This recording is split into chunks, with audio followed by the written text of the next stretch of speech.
Hello and welcome.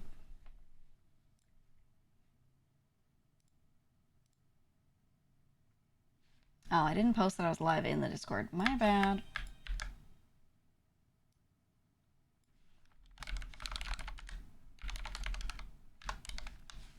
LOL. Let me post that. Okay. There we go. Now Discord knows. You know what I've been really fucking with? You know what my what I fuck with heavy today? I've been when I go to Twitter, I get recommended like two things. My For You page is perfectly curated now. I go there. I go to my For You on Twitter, and Twitter's like, I know what you like. And it shows me a mixture of like fan art from like Ace Attorney and fighting games. And then fucking Brout. I get Brout. Just tons of Brout core posts, okay, with nothing on it. No words, no text, nothing for SEO. It just is the bird. Yeah, it's the Pokemon. See, you guys are all the uninformed people going Brout question mark or what? You need to understand that Brout posting is the greatest type of posting there is right now. I keep seeing shit like this. Look at this. Like it's just this. Every time I go on Twitter, I'll just have something like this. And there will be no caption. They won't even write words like Brout for SEO. Nothing. It will just be one of those artists that like raw dog post stuff. Right? Like they don't label anything. No text. They just post the image. And I just keep getting endless Brout posts because I keep looking at them. I keep looking at them and I keep liking them. Oh, Fruit, thank you for the raid. Hey, Fruit, look at this. You ever seen this guy? Raiders, welcome in. I was just telling my chat that my Twitter For You page is now perfectly curated because all I get is Brout posting when I go to Twitter now, and it's nothing but posts like this. It's this fucking owl, okay, and it's artists that don't post properly for SEO because they don't add text. They just raw dog an image. They just place an image out there and then it gets like 200k likes and it's just posts of Brout. And this is all Twitter shows me now because this is all I like on Twitter. So I've finally done it. I've finally trained Twitter to show me things I want to see and it's just Brout posting. There's so many good ones. We got this one. We got this one. We got this one. You know the image of like all the baby owls in a den like screaming? They drew that picture. Is that Brout? No, it's his cousin. They got this one. We got oh yeah, I keep seeing images of him like this, like looking tough. Looking tough in the puffer jacket. Dude. It's so good. They got him in the puffer jacket. We got oh, I saw this one this morning. This is a new one. Brand new. Look at this. Look at that.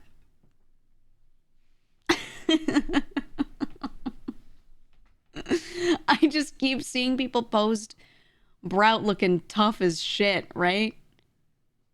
Yeah, it's just so dark and twisted.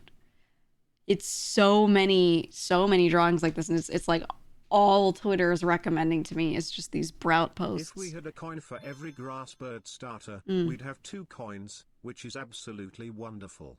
I like that they went with the bird again. He's bird mogging. Bird maxing. Anyway, this one's still my favorite though. This one. This one is unmatched. This is my favorite. we should do Brout post reviews at some point. Send your favorite Brout posts in the Discord and Geegan out. Maybe we'll review them tomorrow or some shit. Not tomorrow, Wednesday. I keep forgetting it's oh, sorry, I have food here. I keep forgetting that's Monday. Yeah, maybe we'll do like a Brout post tier list. I don't know. Brout is the best. I'm a certified Brout enjoyer. Always up for a new bird starter. Now the question is, have all these Brout posts on Twitter, if you're someone like me who's been fed tons of Brout posts, has this the dish pile? No, it's not a dish pile. It is a dish that I need to eat off of because I didn't eat all my food off of it yet. Ready? Of my food. Oh, so hot. I had a little before this, and I got more food because it wasn't enough. I only ate a tiny bit. I don't have a dish pile on my desk. I've really, I'm a changed person. Anyway, the question is, have the Brout posts on Twitter made you want to choose Brout? Or are you looking at the other starters? What are you guys thinking of picking? Because at first it was the Pomeranian. It was a lot of posts about that thing. When they're doing winds and waves, they keep drawing like wet Pomeranian or like Pomeranian in the wind. So there are a lot of memes. I don't really see a lot of the water one. That none of these turn into humanoid type Pokemon. Oh God. If the Pomeranian stands up, have you seen the, oh man, hold on. People are crashing out because they're worried. They're worried that the Pomeranian is going to stand up like Doge. Hold on. Let me see if I can find an image where people were like drawing what they're worried about. Pombon is his name.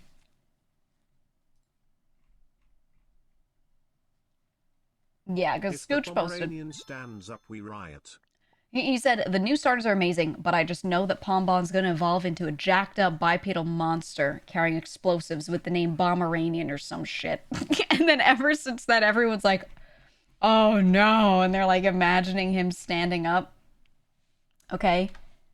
And then you're getting art of him standing like a tall Doge, like this one, like this. People are they're drawing like coughing baby and like standing up Pomeranian.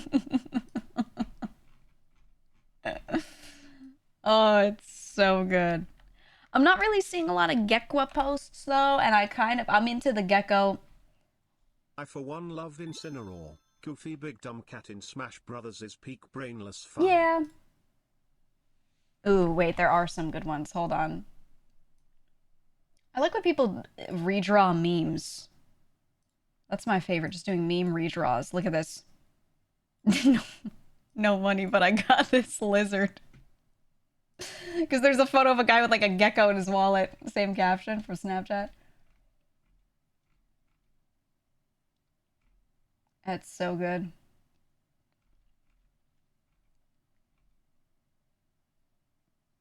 It's so fucking good. We'll see what they end up doing with Gekwa, but I mean, the cunty eyelashes are doing it for me, and then like the long thingies with the different color kind of give me like long bitch nail vibes, you know? So I'm, I don't know. I don't know which one I'm gonna end up picking, but they're all pretty tempting. They're all pretty tempting, but I think I'm between the owl and the gecko right now.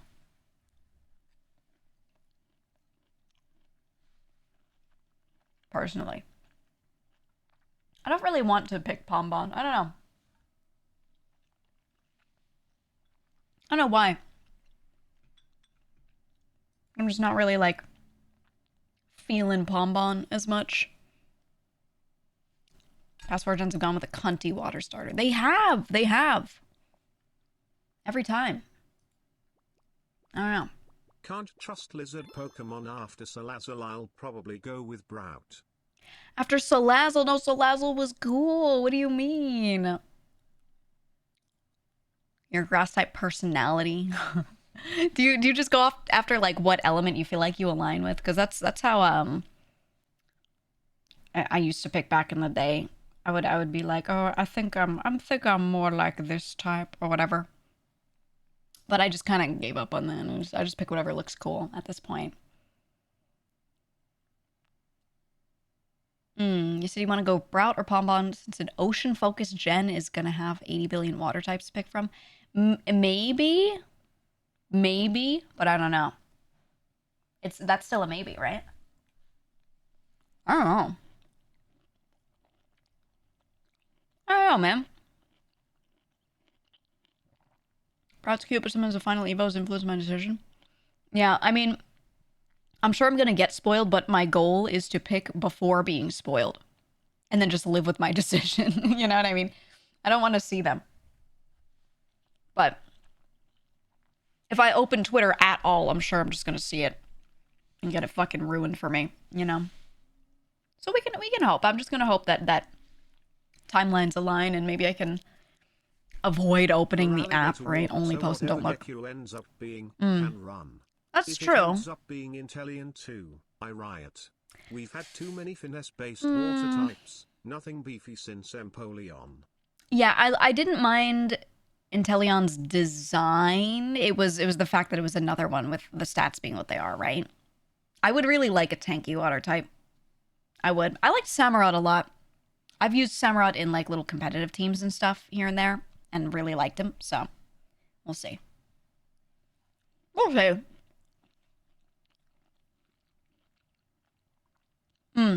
Usually Venture starters, but you like lizards. Yeah. In Sapphire, I picked Trico. For Sapphire, I picked Trico. I just really liked him. I liked his fucking vibe. I like old lizards, so I think that's kind of like... That's kind of what's going on in my mind right now, is I'm like, ooh, little lizard. I don't know. We'll see. Did you see Pikmon? I saw a post about it, but I didn't like watch the whole video. All I saw was a post about it, and the first thing I saw in the first 5 seconds was a dude flying around with something that looks just like Pikachu on his shoulder. And I was like, who greenlit this, man? You gotta be so stupid to greenlight something that you know is gonna get sued, right? Or that's your goal. Your goal could be to get the discourse going, right? Because that's also great marketing. Pal World had the best marketing ever because of everything that went down. And then people were like, you know, people always like, don't fuck with Big Corpus. So they're like, I want Pal World to win, right? So it might actually be, that's like, they're banking on it being 500 IQ as a move, maybe. I don't know. Yeah, they might be rage baiting on purpose. So, jury's out. I don't care, you know? I just play video games. So, if it comes out and people are like, this shit's good, then I'll play it. If it comes out and they go, this shit's not good, then I won't play it. You know? Or maybe I'll try it myself because I'm a streamer, and then there you go. But, you know, I got no stake in the race. I'm just here, like, watching and waiting, you know? It's only 500 IQ if they win. That's what I'm saying. They're banking on it being that, maybe, is my guess. We'll see. Nintendo's apparently suing the US. Yeah, I think it's over tariffs. I need to read up on it. Not fully informed on it. Like, exactly what it is. But I think it's something over the tariffs because it's affected their game prices a lot. And I don't think they ever wanted to do that, right? Pokemon didn't rip off Dragon Quest, none of this would have happened. Faction redeems chat. They literally brought in the DQ Builders team, bro. We've come full circle for Pokopia.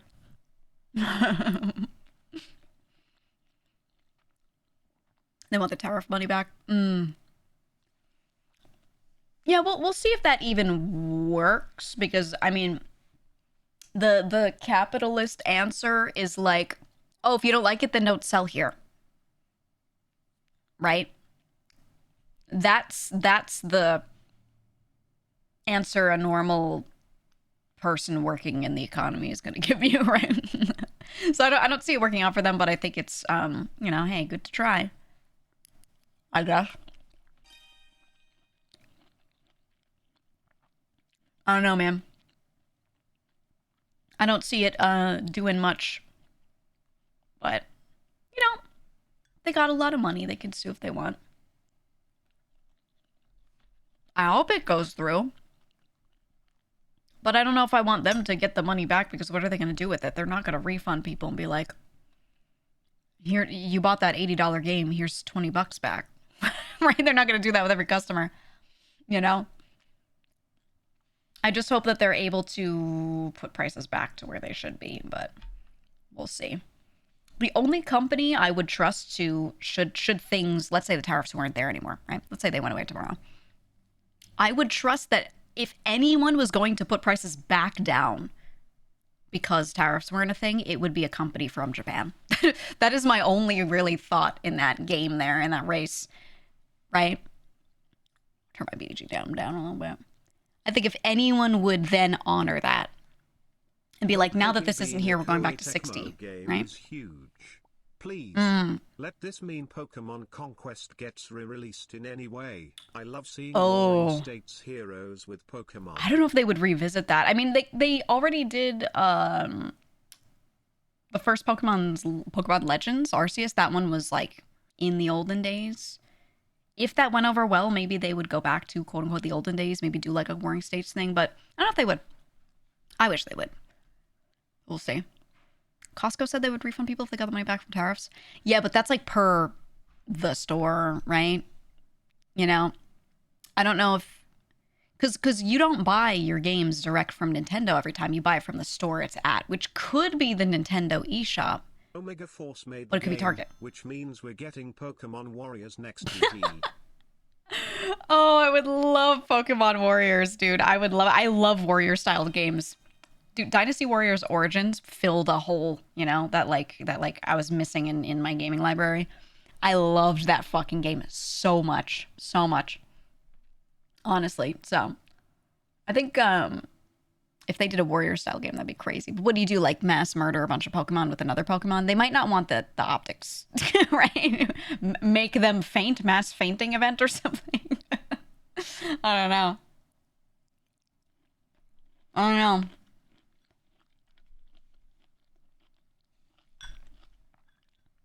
Did I miss the days where games were $60? I mean, I do too, but a lot of games still are. It depends on who you buy from. And this is why I've said it before. The silver lining of some games getting more expensive and going above $60 is that indie games have more stake in the race because more people are trying to go buy those instead. Now, those studios are better supported because they're reporting higher sales. A lot of them make good games. Look at Slay the Spire 2 having over 500k concurrent players on Steam. Insane. Because the game is like $25 at most. You know? 22 something if you owned the first one. They made a bundle so it's cheaper if you got the first game. So, you know, it just means that the indie market gets more money injected into it because people are diverting. Instead of buying one AAA game that's $80, they could buy 4 indie games that are like $20. And so those studios are going to benefit. And you know I'm always on the side of AA and indie being able to do well. So I see that as a boon for gamers in general. For us in general, personally. Does it suck because a game you specifically want, an IP you specifically love, might still be like $80 or more? Yeah, that still sucks. There will be some games that you're going to want to buy that are going to be expensive, but you can offset that with, instead of buying some of the expensive ones, going for like something indie that's way cheaper. You're going to spend more time on because a lot of them are built to be like more replayable in general. And then you're supporting these studios that could make more stuff that they're not going to release for $80. You know, they're going to keep their stuff lower price because they're not really these huge studios with huge marketing budgets. You know, so like it sucks on a specific level that something might be expensive, but I think overall we benefit. Personally. Yeah, go buy Mugenics and Esoteric Ebb instead of buying some sort of $80 AAA game. And you'll spend so much time playing really good stuff, you know? Genuinely. So I'm still going to buy some stuff that's going to be expensive, yes. But, you know, most of my hours gaming are going to be spent on, like, you know, this kind of shit. I'll play one full AAA game and then beat, like, I don't know, like 3 other indies in the meantime that all equal the same price total as that one game. And overall, I save for the number of hours I'm playing shit, you know?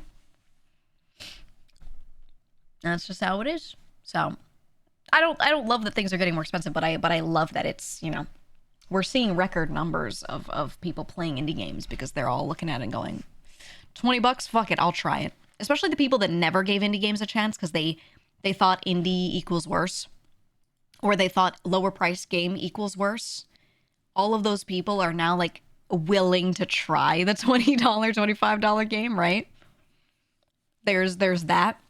And that happening has been really good, right? People are now considering it because the high price of AAA games is really like, it's really changed their willingness to try it out, right?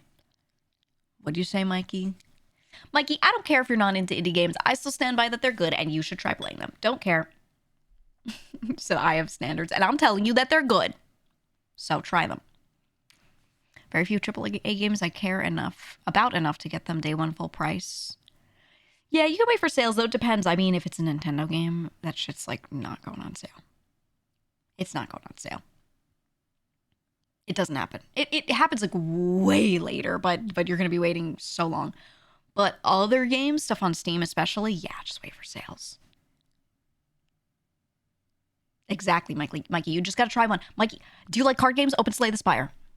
Do you like story games? Open Esoteric Ebb. Do you like, I don't know, little roguelikes? Play Mugenics. There's so much. There's so much. Anyway, the indie devs are feeding us. Yeah, it's true. Spend time. Spend so much time on these indie games.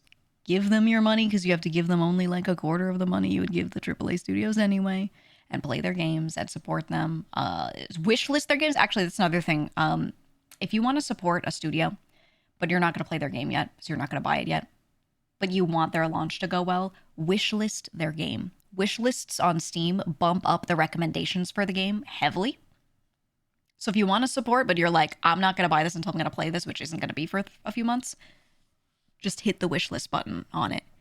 It helps them get their stuff seen on Steam massively.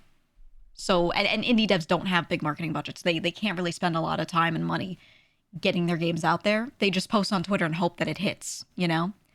So do wishlist their games if you're trying to like help out. If you're genuinely interested in it, you know?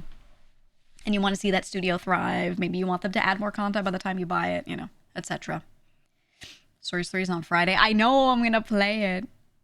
I'm going to play it on Friday. We are doing a Friday stream this week. We are doing a rare Friday stream because they're doing the thing on the 13th, so I'm doing the thing on the 13th. But, yeah. Is it still of the opinion to not play early access? Realized I'm burnt out of Hades 2 because of playing early access. I still play early access games, but I don't full no life them.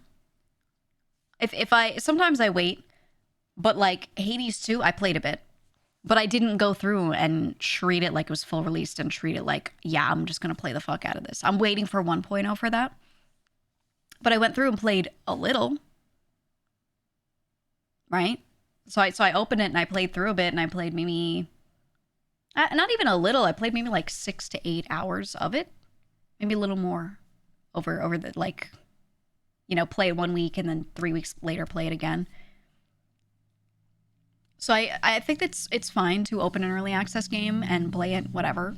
Like, you don't have to wait. But I wouldn't go through and try to beat them and 100% them and go crazy. I would just, like, dip in so that you get a taste of it and you feel good about it. And then you just wait for the 1.0 release to, like, actually go crazy and finish it, you know? That's what I do. Because so much changes and I don't want to be feeling like I'm done with it. Right? So, yeah. Yeah, you said you dip into it like it's a demo and refund if it's way undercooked. That's a good way to do it. That's a good way to do it. Some games you need a little more time on them, but I think that's solid, honestly. But yeah, usually I just I do early access for no more than like 6 hours on a game, typically. Thoughts on demos? I mean, demo good. Please release demos of your games. Neo 3 has a demo that has 15 hours of content. And that's like if you don't do every little thing. There's more you could do. Neo 3 gives you the whole like first chunk of the game. It's almost an entire chapter. It actually is like an entire chapter. And so people went in and played Neo 3 for a lot of time for free, and then by the time they got to the end of the demo, went, wait a minute, this shit's really good and I want to finish this game. And then that's why they had like record sales on it.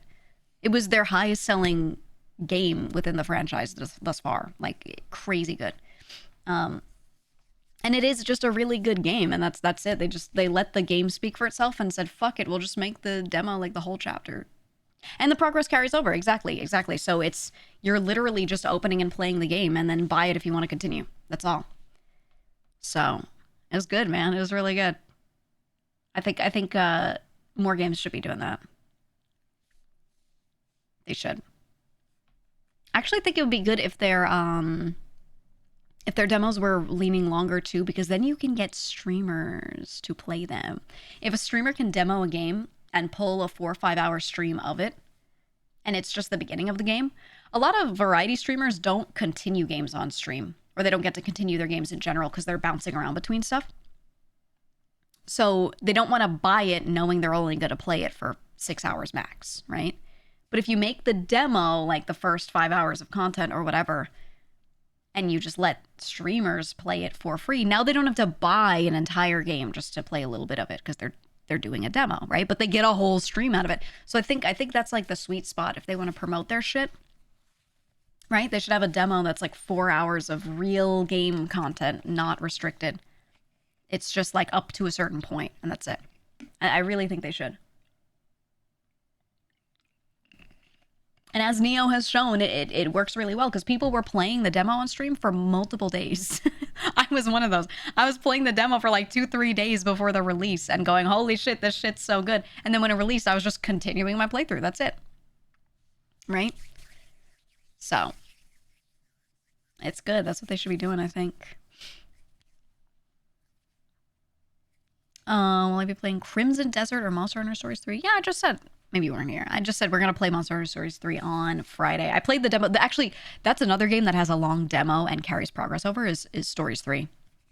Really, really good. So I was going to this week no life the demo just a little bit more and just get to like a certain point so we can continue from there.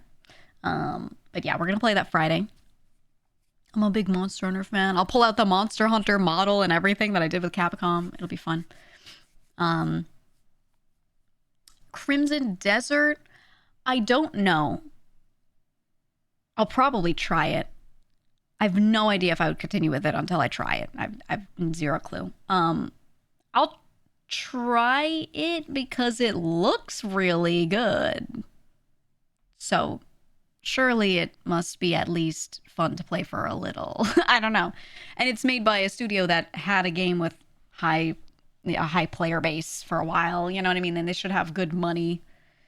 So, I don't know. I'm just really skeptical of anything that is an MMO or is MMO-like because they keep flopping. People can't seem to get the sauce right on MMOs. 14, everyone just keeps going back to it because it's like the only one with active sauce, you know what I mean? So we'll see.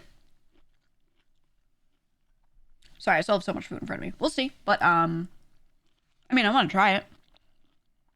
Because I really want it to be good. As far as I know, it's a single-player game. It might be. That's the thing. I'm not actually sure. A lot of people are assuming that it's going to have MMO elements or it is an MMO. Because, of it being from the same company, having desert in the name is clearly, like, related, right? But I don't know that it is. I don't know that it is. So we'll see. See what happens. Many a company has died on the altar that is the MMO attempt. The problem is you just need so much content made when it releases because people will know life it. They will play it 24/7 for an entire month. And if you cannot fill that month for them and then have more content by the end of that month, they will call your game shit. which means you have to put an insane budget into it. You have to put so much time and effort. You can't just make a thing that works for X number of hours and ship it and be like, okay, we're good. Like, it never stops, you know? So it's just really, it's really tough. It's really tough. You said, I heard it was supposed to be an MMO, but they shrunk the scope and made it single player. Probably better. I hope that that's all it is. I really do. So having Throne and Liberty became a grind for skills. That's why I didn't continue playing it. A lot of my friends were playing it. Like Buddha had a guild and I was like kind of tempted. But I was watching friends play and they were just grinding for skills and that was it. And I said, I just don't want to do that because there's so many like cool indie games on my back burner that I could open and be like, oh yeah, this really good card game that I never got through. Let me get through that, right? Like why would I sit there and grind in an MMO when that stuff's available? Which is another reason that I think MMOs have a hard time right now, is because there's competition for people's time in general. There's so many games competing for everyone's time.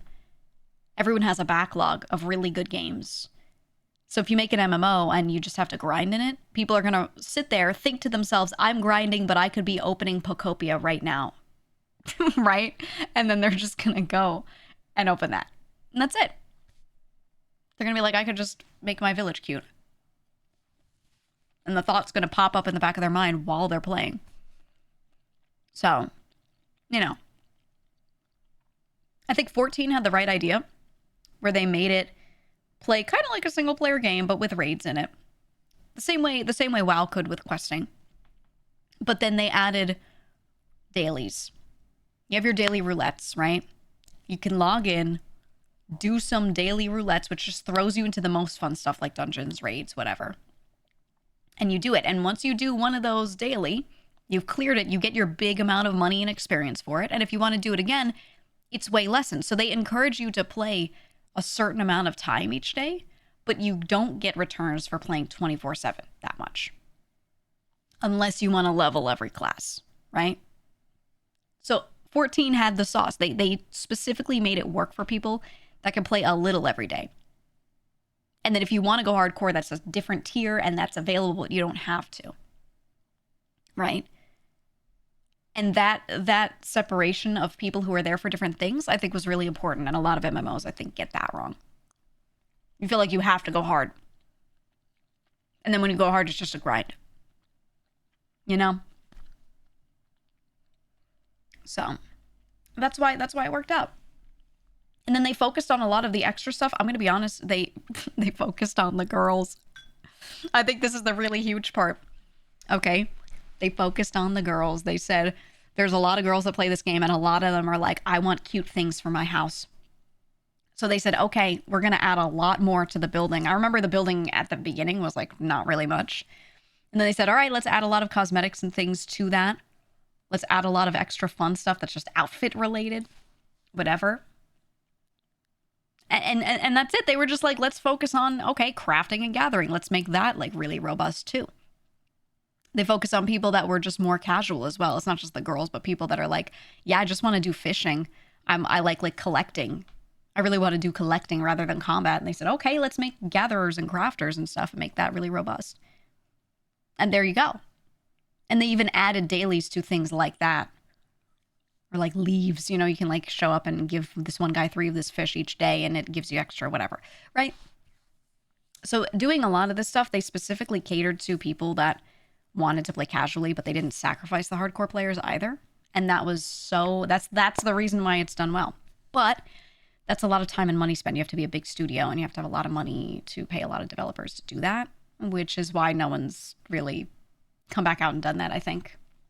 WoW is only just doing housing, you know, like retail WoW is only just doing housing. And I'm like, fuck, this is why you have like no player base of like casuals, you know?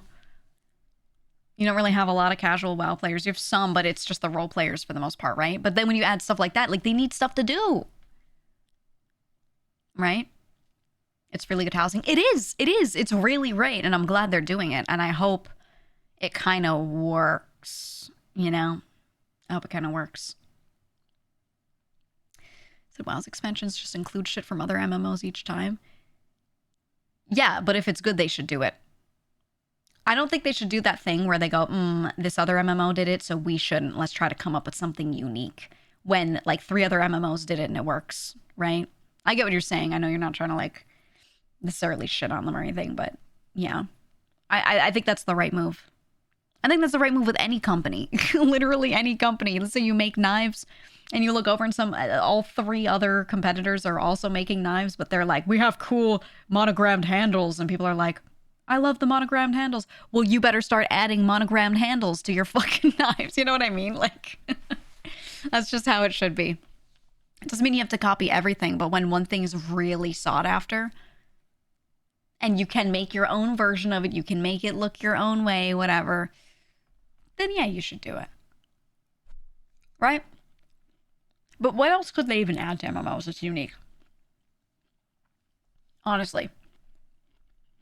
What could they possibly add? All the innovation has happened.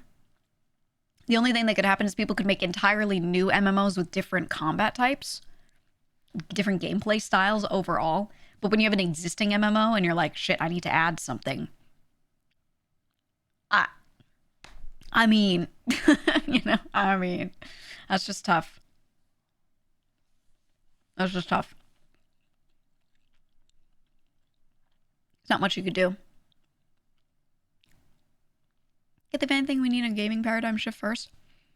I want an MMO that's just economics. It's just like, play it like one of those games that you farm in. Play it like Stardew, let's say. Right? There's some sort of big town that everyone goes to. You make products. You specialize in doing some sort of thing. Maybe you're ranching. Maybe you're farming. Maybe you're mining. Whatever it is. Okay? And you do that thing. And then you got a market going. Eve is like that. Yeah, well, big surprise for anyone who's not normally here all the time. I was an Eve Online player. So yes, I want Eve Online. Again, no surprise here. But I want it in not space. I love space. Don't get me wrong. I crave Eve all the time. I need to not go back to it, though. I will lose my life to it. Yeah, Eve Online, but for turnips. Exactly. Exactly. I want Eve Online, but for turnips. That's right. Wasn't that Palia? Yeah, but a good one. Palia wasn't that good. It was okay. It wasn't bad. And I didn't dislike it. But it lacked, because it didn't have a lot of budget to give it much content. It just didn't have much content at all. That was the problem. Ashes would have been that way if they got their shit together. Ashes, I mean, I never played it. I never went and played it because it smelled from the get-go. It smelled, right? I looked at it and I was like, there's no way this shit's gonna last. Like, this seems like they're over-promising and I just don't know, and I'll wait. But also, Ashes, like, has combat, kind of. It is combat, but not really, like, PvP, right? I'm talking about a game with no combat. I'm talking about Eve Online with turnips like you're playing fucking Farmville next to each other, okay? So don't say Ashes was kind of that. I don't even want that kind of gameplay existing. Okay? I want people going out there and playing FF14, gathering and crafting and farming and all this shit. Okay? Exploration. No combat, because I want a game for the girlies, okay? I think a lot of people get into it. Look at how many dudes are at Eve. But, like, that's what I'm talking about when I say Eve, but with turnips.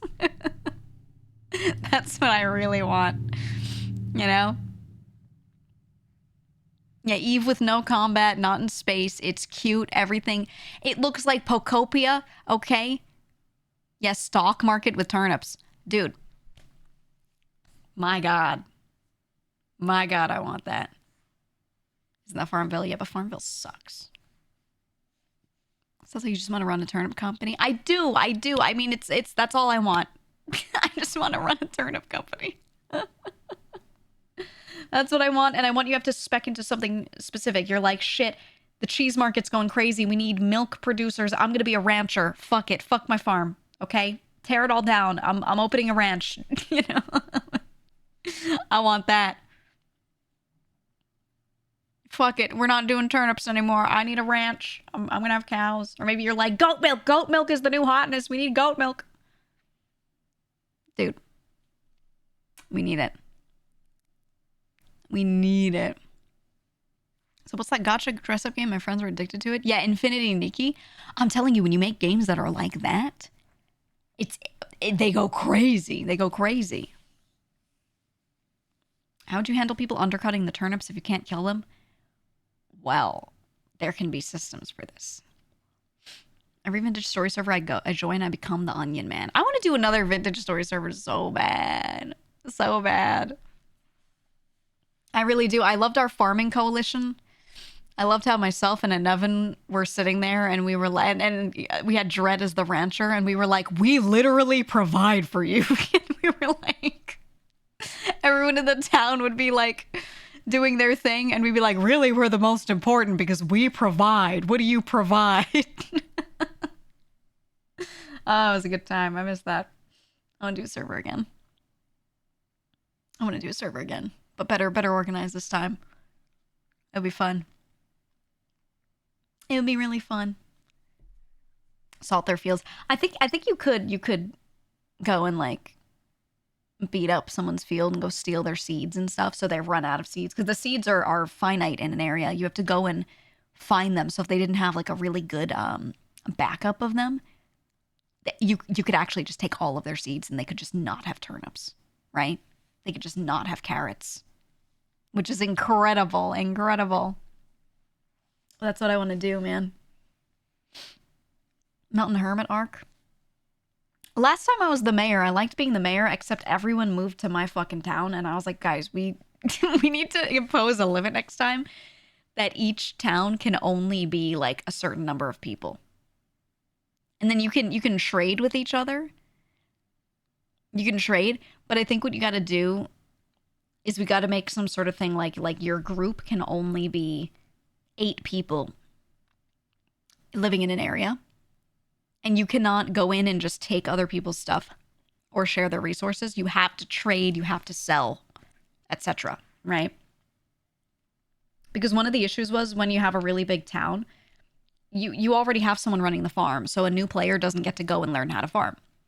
Because that's already running. So then they're like, what do we need? And we're like, we need a ranch. And they go, okay. And someone's already working on the ranch.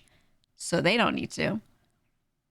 So a lot of the new players just got sent out to hunts. They would just beat up like wolves in the forest all day and collect mushrooms and come back. And that was their gameplay loop. That's all they did. You know? No one got to do blacksmithing because we already had a dedicated blacksmith. So yeah, I think I would want to like really limit how many people play to what is this beeping? Oh, that's what that is. But I would want to limit like, you know, who's doing what together. And just leave it like that. Oh, that's what it was. It's holding a button. Sorry, it was my bowl was pressing on a key.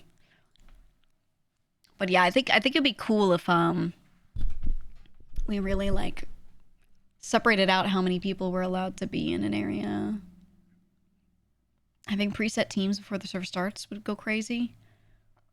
I think preset teams would be cool. I think it'd be cool to like do like Hogwarts house sorting. Let's say we've got 20 people and we say 5 groups of 5. Instead of letting people choose their group, we just sort them. You put them on a wheel and you spin the wheel, right? And you just sort them out evenly and they have to live with who they get. And then you let people trade people. So if one town wants someone from a different town, they have to trade one of their people for that other person. That could be good. Make it like dramatic.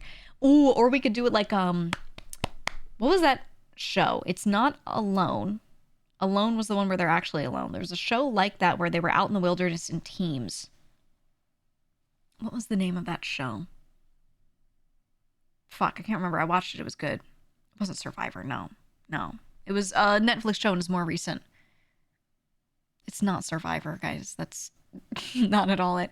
The show I'm talking about was one where they had small teams of like 3 or 4 people, and they put them out in the middle of nowhere, and they're all kind of far from each other, but they can reach each other.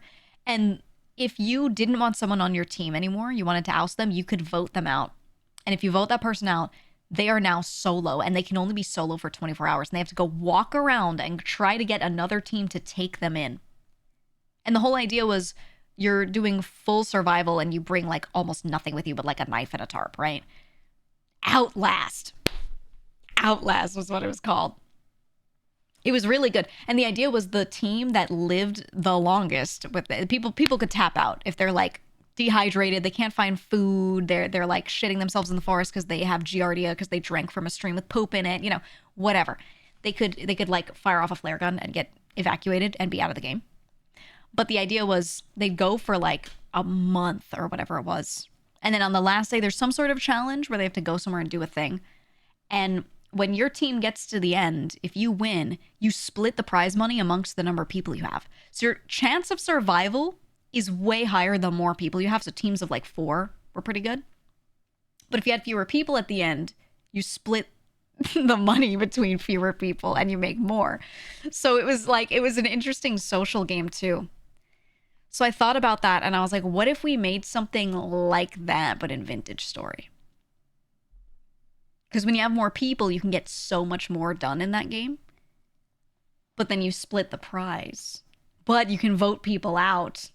Your own team can vote people out. And the idea was if you got voted out of your team, you had 24 hours to go around to the other teams and try to shop yourself around and get someone to take you in. And you got to be like, hey, I'm a good hunter. I'm really good at hunting. And do you need a hunter? And if the team did, they'd be like, actually, we really need someone who could do that. We'll take you. Or they could be like, nah. And then if you're out for 24 hours and no one takes you, then you're out of the game. I really thought the format of that show was pretty good. So I'm thinking about this and I'm like, what if we did that in Vintage Story? That could be crazy. That could be so good. Honestly, so fun.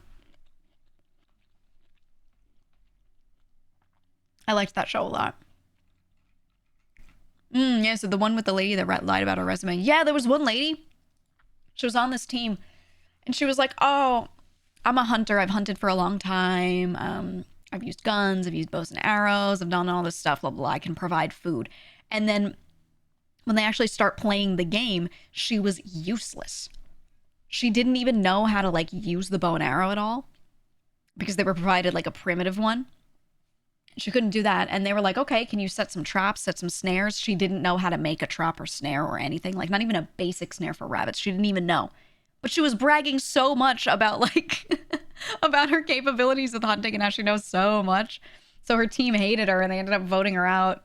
And then she went to another team and they took her in because they were like, oh, that's the one that's the hunter. Because they didn't have communication with the other teams too much. So they didn't know that the other team was like, oh, she's actually shit. So now a second team took her in and they had to find out over time that she was useless. And she just, like, drank their water, ate their food, used their resources. And, like, it was so...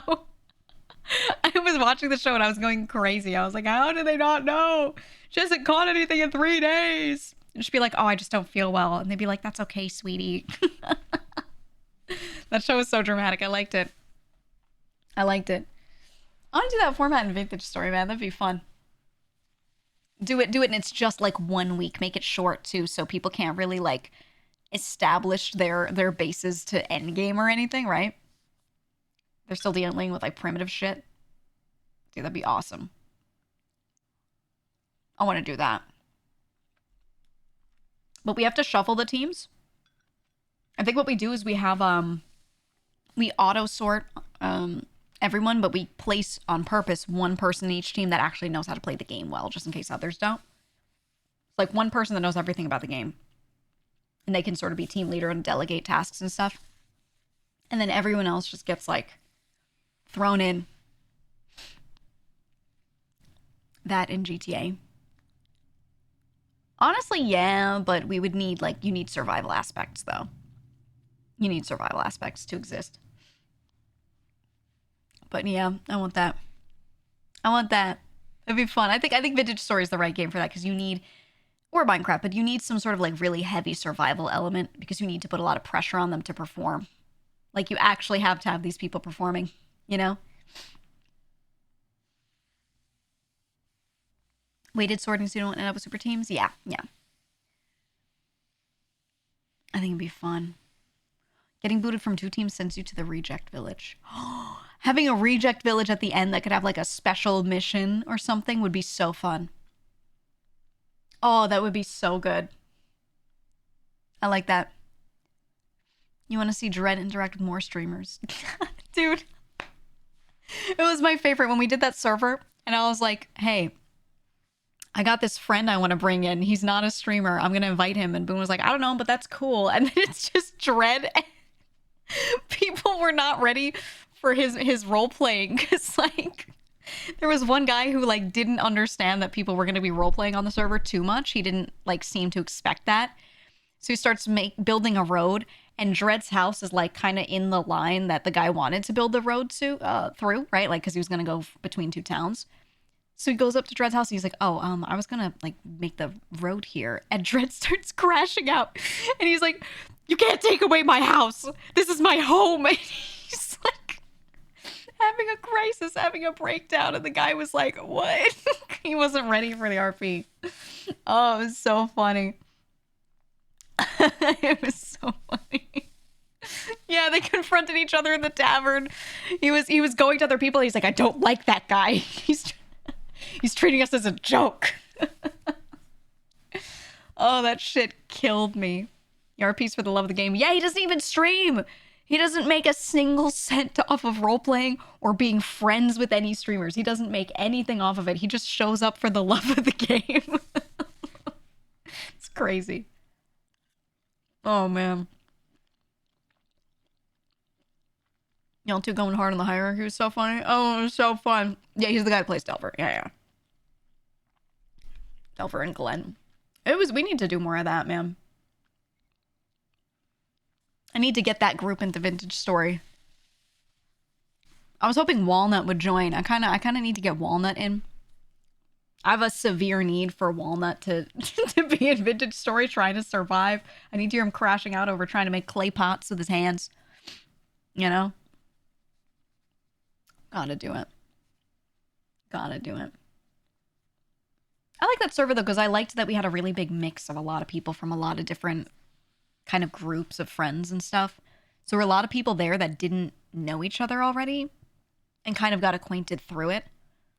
And I like that. I like making servers that are like not for one specific group, right? You just grab kind of a ragtag handful of people from each group and then go, you're friends now, you know? Put them somewhere. I like that. Though I always worry that I act a certain way when I'm like RPing and gaming together that sometimes some people think I'm actually pissed at them over something. And I'm like, no, that's in the video game. Okay. It's not like I don't hate you. You know? Oh man. We'll revisit it.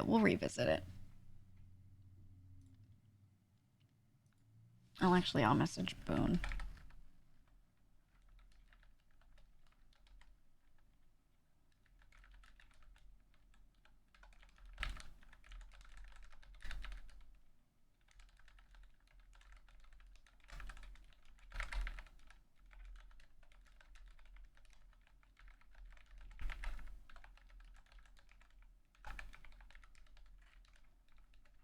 Okay. I've sent him my idea, and I've sent myself a reminder to tell him more about my idea. Okay. There we go.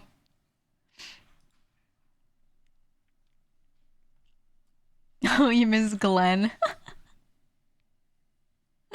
Oh man, I miss that character too. I miss him, yeah, doing the the windmill tour. He just really liked windmills. Oh man. Anyway, we gotta go over some offerings. That shit was so fucking funny. More in the future. For anyone uninformed, Offerings are things from Discord. There's a chat in the Discord called Offerings, and it has fire emojis on it, so you can't fucking miss it. You go there, and you leave things, according to the description rules. You leave things, and then I look at them on stream, and I either rate them or give points for them, whatever you want to call it. But the points on the upper right for each faction are affected by how these offerings do, and your personal points as well. Okay? So this affects how your faction does for the month and what prizes your faction wins, and it also affects you as a person, because if you are one of the top contributors for the month, you get tier 3 sub benefits and other stuff in the Discord without paying for it. Woo! Is no pixel off? What do you mean? No, it's still going. I've just been really busy. I want to play on it very badly, and I do in small bits here and there. I just haven't been streaming it because I am busy as fuck outside of stream. Outside of stream, I'm like, cannot even begin to tell you how much shit I'm trying to get done. It's so much. It's so much, but I'm in it for the love of the game. It's important to me to do the thing that I'm doing, so I'm doing it. Here we go. How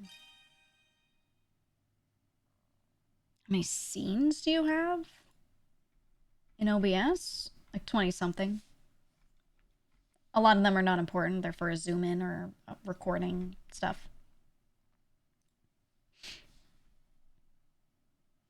Turned out setting up a sponsorship company is busy.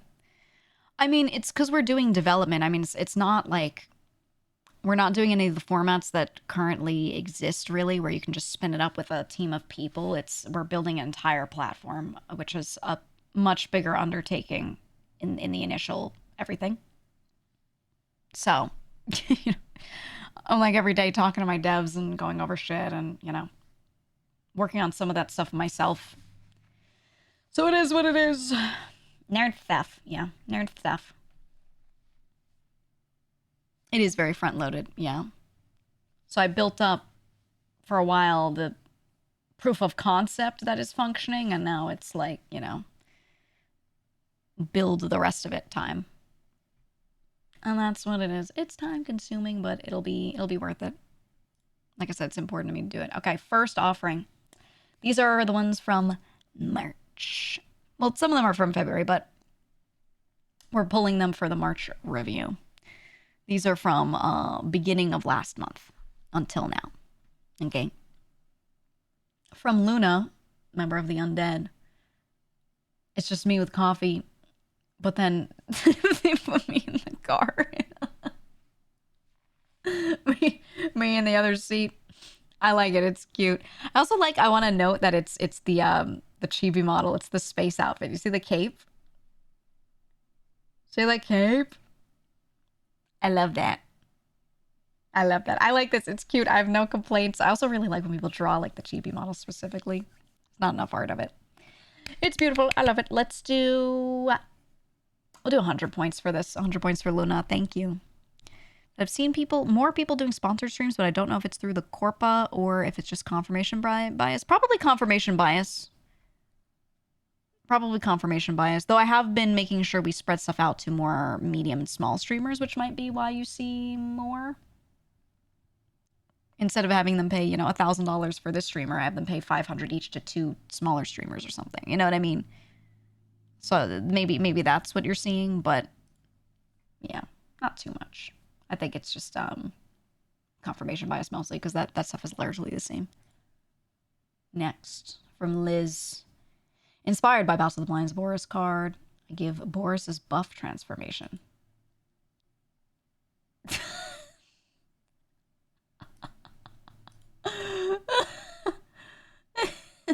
I love the back of his head. Can I say something? With my cats, whenever I see my cat sitting anywhere and they're looking away from me, I just think to myself, I'm like, I love the back of his head. And that's how I feel when I see this. I love the back of his head. I like this face. I actually have a ref sheet that was being worked on, and it has like a buff Boris drawn in the corner. Oh, the slimes are so cute. Look at their little mouths. Oh, I like this. Animations take a long time with all the frames you have to draw, so I'm gonna give this a solid 150 points to Liz. 150 tens across the board. Tens across the board. Next. Thank you, Liz. From Captain Ironspine. It's important to make time for the things we love. Is this... What is this supposed to be? Because I think this looks like the weird dirt worm from Neo. I think this is the weird worm from Neo 3. But I'm pretty sure it's actually... Yeah, I was going to say it's actually a top-down view of a village. But my brain, no matter how much I know that, I know this is a castle wall, I know this is a little village, no matter how much I know that, logically, when I look at it, my brain auto-completes because of this striping here, the worm from Neo 3.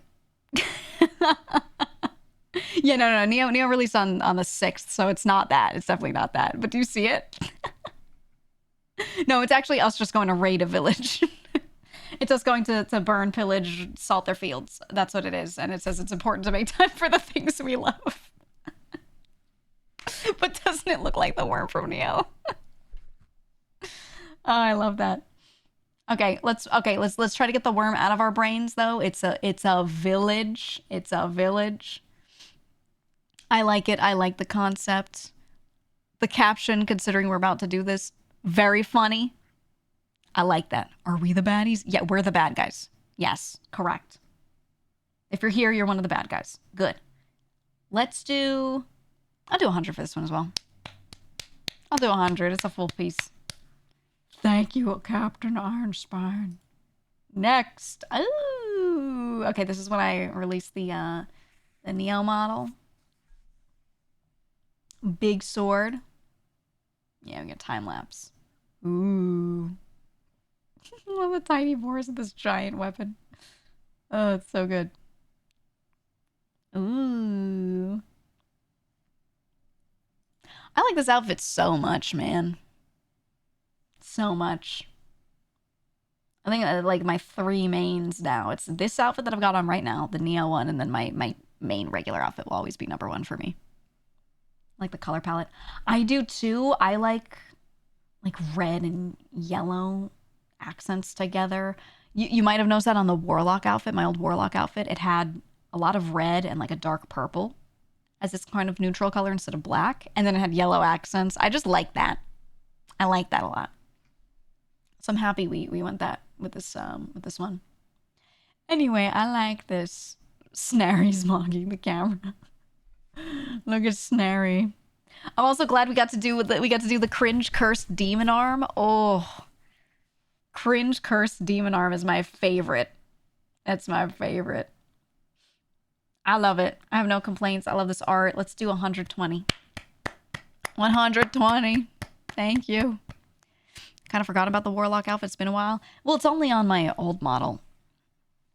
You liked Warlock the most. I think Warlock was the most designed for low fidelity, if that makes sense. What I mean by that is like it's the most it has the least amount of specific detail that you'd need to draw if you were watering me down to like a tiny little chibi.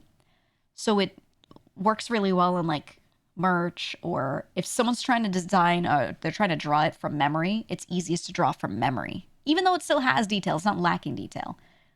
Yeah, it's very clean. It's very, very clean. And it's really easy to remember the different elements of it. And the colors are like really punchy. And it looks good like cell shaded instead of fully rendered, you know what I mean? So I think because it's like that, it really like spoke to a lot of people. But we're redoing, I've said it before, we're redoing a version of it that would work well with me now. Because that version really, the shape of the outfit especially only works with like the old model. I tried like just, you know, copy paste over and adjust a little, and it needed to be redesigned a little more. So, but I want to bring it back because I like it. Anyway, I love this, but we get points next.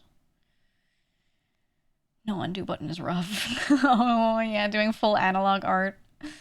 Look at this damn snake. It kind of reminds me of that meme where the guy, you can see more of his face and he's turned a little bit and then he's got, was it a bird? Yeah, he's got a bird on his shoulder and the bird is looking and the bird is like lined up with where his eye would be. Have you seen that meme where people keep redrawing it? Kind of reminds me of that with the snake. But I like it. It came out good. I like that you did it in full ink too. It's really, really, really difficult to get like one of those brush pens or go like full ink and not have it, you know, get fucked up. It's kind of scary. So I applaud the bravery. I applaud the bravery. I'm gonna give this 100 points. 100. Thank you. Said I feel like the general outfit's pretty good too. It's just the gauntlet that people get caught up on. Yeah, I don't want to over design stuff too much. Like, I'm okay with things having a lot of small details that can drop off and it'd still be fine, you know? Next. Oh, cute! This is from Ruff. A friend of mine. I was going to say, this doesn't look like your art style. A friend of mine who knows nothing about VTubers gifted me this. I got permission to share. Cute! Yeah, this is the Warlock outfit. See what I'm saying? It's so like, you know it's the outfit even though they didn't color all of it in. You just see it. It's like spiky, ripped up fabric, different gloves, weird bat wing things, dead dude on the hair. Right? I really like this outfit. I miss the tie. I liked the tie a lot. I like it a lot. It's cute. Tell your friend thank you, Ruff. I think you're here, right? I saw you earlier. Let's do... I really like this art. We'll do 120. We'll do 120 for this. I don't mind if you draw something yourself or you just share something that a friend drew or that you commissioned or whatever, as long as you have permission to put it in here, for the record. I won't change the number of points for that. Oh, from Liz. Liz. Not Liz. Liz. Doc Gigi. This is my character in roleplay on NoPixel. Yeah, I have her as the doctor, and I have her wear an apron that's just absolutely covered in blood. Like, just covered. And so people will be like, is your doctor here? And then I'll turn and go, yeah, and I'm just covered in blood. And it's always funny to have new characters come up and meet this one and be like, I have a cold. She's like, let me help you with that, while covered in a bloody apron. Yeah, looking like a butcher. That's super fun. I love that. I love that. And I like the hairstyle. Yeah, we changed the character's main hairstyle to this while she's living with the people she's living with and everything. To the high braids. It works. Anyway, I like this art. It came out so cute. We don't really get a lot of NoPixel art because, like, you know, RP is like it's in the dead stage where like it's only the truthers that are watching or are playing it, you know? And then like the big boom is completely off right now. It's off season is how I'll put it. So I like seeing it when we do get it. I'm also playing less, so I'm like, well, I hope people remember me, you know, every time I log in. I hope they remember me when I show up. But it's fun. Is 4.0 coming soon? You mean 5? I don't know when. I still don't have a date or even a semblance of like when it could be. They're teasing who's gonna be invited. And that's it. I got no clue. I can't wait for it. And I'm hoping that things run better on this PC so I'm able to like balance it with variety better. That's the big hope. But we'll see. Anyway, I love this art. It's cute. We'll do 100 for this one too. 100. Thank you. Thank you. They've been hyping 5 for like years. Well, yeah, because they got a whole deal to work with Rockstar Games on making it. So they had to abandon what they were currently working on for the current server to work on that. They should be hyping it though, because it's huge. It's huge to work with Rockstar Games on your official RP server instead of just like being a modded one on some other platform, you know? So I don't blame them. From Ren, love the new fit. Good luck to anyone drawing phase 2. Yeah, I've noticed you've all been drawing phase 1 of the boss fight. No one's been drawing the big snakes, and I don't blame you. I don't blame you at all. It looks good. I like the sword. I like the Boris in the front, and I really, really, really like right here. On his little bowl hat, you put my emblem upside down. That's pretty good. That's pretty good. I like the detail, Ren. I like it. You know, I something I thought about too late. You know how on that model, when I stick out my tongue, the snakes also open their mouths and go like, ah, right? I should have given myself a split tongue, like a snake tongue. And I thought about it too late. I thought about it when we were in our first meeting, me and Soy, going over the rigging. And she was like, do you like this? Do you like that? And I was like, oh, look. And she's like, oh, yeah, you trigger the snakes this way. And then I was like, fuck, we should have done a snake tongue. Like, I thought about it so late. And I was like, man, I just didn't think to ask for it. Oh, wow. It would have been cool. It would have been the same thing. You just add like a different end. You know what I mean? Sorry if that breaks immersion. You just draw an extra end. But it would have been cool. But that's all right. We already have giant snakes with crazy snake tongues, so it's all good. But I like this art. I like this art. I like the pose. It feels very very Neo 3 boss. You know? So I like it. Let's do I'm gonna do 150. I'm gonna do 150. Thank you. I like the pose. Next, from Moki. Managed to get a sign card from Moki Mo. Moki was the artist for the Trash Mobs card for the last set. Shut up, Moki. It made me laugh, so I'll give you 30 points. I'll give you 30 points. The Moki. Yeah, Obama giving himself the medal. That's what's happening here. Docking with mic, DMCA audio warning. Let me see this.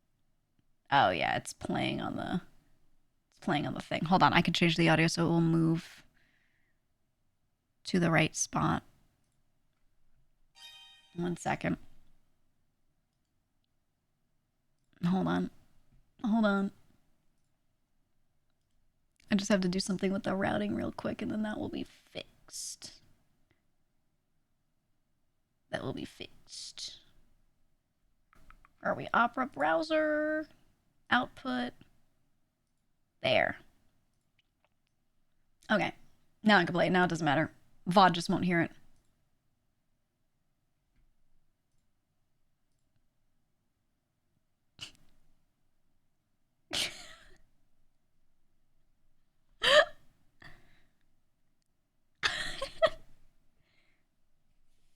We did really well with this, for the record.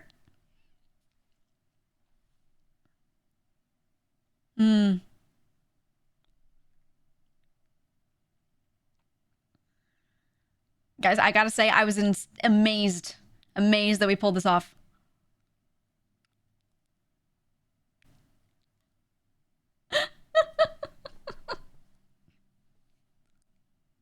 Yeah, we did our designs like this on purpose. Clearly. We were ready for the maneuver. We were ready.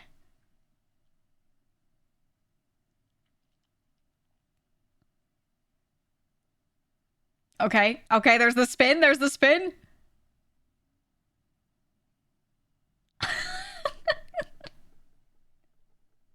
Oh my, look at the lineup. Look at how good the lineup is. Do you see how perfect I got that shit?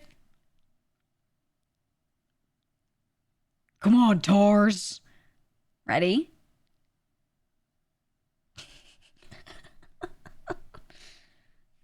Here it is. Here it is. This beautiful alignment. Beautiful. Now docking.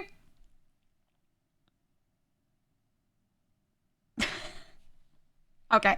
Okay, that's not what happened though. For the record, I clipped straight through. It clipped. But it was fun while it went along. Banger clip, banger edit. I like that.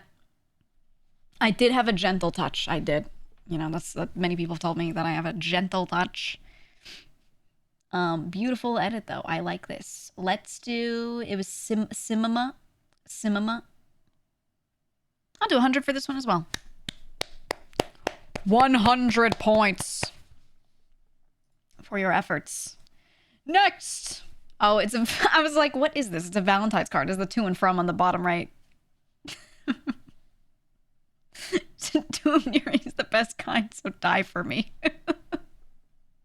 This is specifically only for girls to send to girls. Okay, there's example 1. We have other. Nope, not interested. And I'm just pixels. The other one says it's behind me. It says I'm just pixels.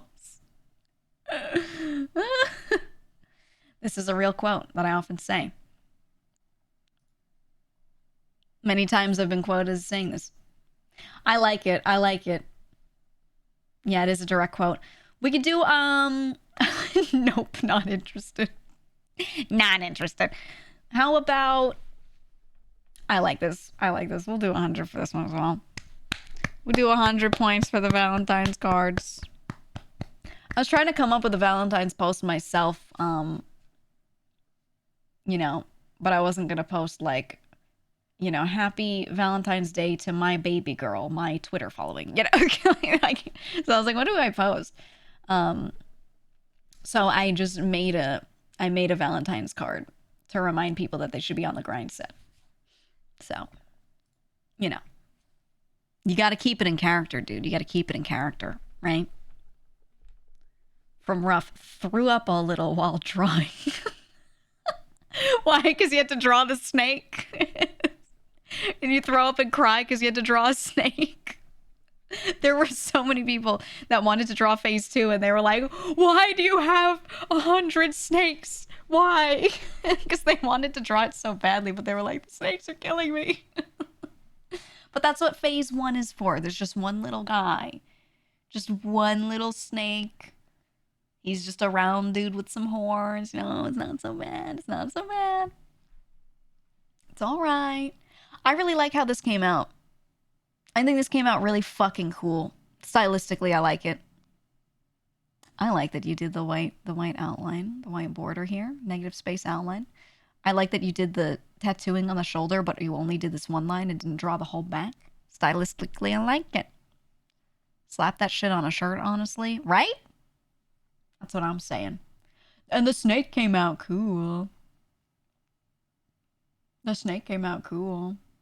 I actually was designing a different shirt that I was going to release with this. It wasn't going to have me on it, but it was going to have like the snake patterns and some of the patterns from the bottom of the skirt, where it's got like gold lines, and then it has like the blood splatter that also ends up being in the snakeskin pattern, kind of, when you look at it carefully, you know? And I was doing that, and then as I was doing it, I was like, I want something else though. And then I drew the stick figure that became the shirt that we actually released, which was just me holding my giant sword in a t-shirt that also had me holding a giant sword wearing a t-shirt on it. And that was the merch we ended up releasing, because it was coming out kind of cool, but I was like, wait a minute. And I had a moment of inspiration. I said, make this. So you got that instead. And you know what? So many people bought the shirt. It sold a lot better than I thought. People really liked the shirt. And you know what? I'm not trying to brag, but every time I draw a shitty stick figure and go, can you make this into a merch item? Everyone buys it. So, you know, maybe I will have a little hubris and say I might be the best designer of this generation. Who knows? Who knows?